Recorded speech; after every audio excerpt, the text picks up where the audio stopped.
లొంగిపోయిండు, arrest అయిండు, ఆ drama నడుస్తున్నది. కానీ మొత్తానికి ఇవాళ ఆ అమ్మాయికి కొంత న్యాయం జరిగే పరిస్థితి వచ్చింది.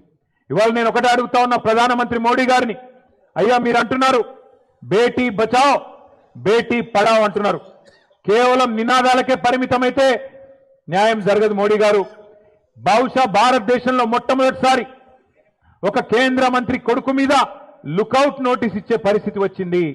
కేంద్ర మంత్రిని ఇవాళ మీరు బర్తరఫ్ చేయకపోతే ఇక్కడ విచారణ సజావుగా జరిగే పరిస్థితి లేనే లేదు.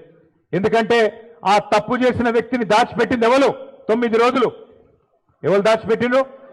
ఆ కేంద్ర మంత్రి గారే కదా. ఇవాళ ఒక్కసారి దయచేసి ఆలోచన చేయండి.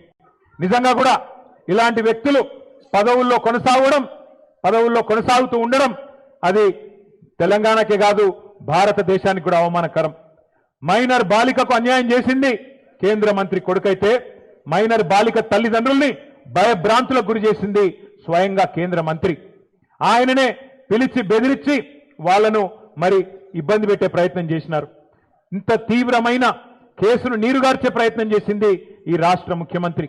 హనీ ట్రాప్ అని మీడియాను మనీ ట్రాప్ లో వేసి మీడియాను గొంతు నొక్కి వాళ్ళను కూడా వార్తలు రానియకుండా చేసింది ముఖ్యమంత్రి, కేంద్ర మంత్రి ఇద్దరు కలిసి పెట్టిదంతా మీకెందుకు చెప్తున్నాను మీరు అనుకోవచ్చు.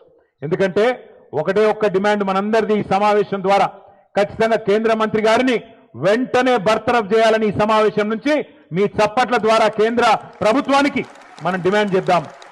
లేకపోతే ఏ ఆడపిల్ల కూడా ధైర్యం చేయదు. రేపు తన మీద ఏం జరిగినా, ఏ అఘాయిత్యం జరిగినా ముందుకొచ్చే ధైర్యం చేయరు. పెద్దవాళ్ళు తప్పించుకుంటారు. అధికారంలో ఉన్న వాళ్లకు ఇబ్బంది కాదు అనుకుంటే ఏ ఆడకూతురు కూడా రేపు బయటికి వచ్చి మళ్ళీ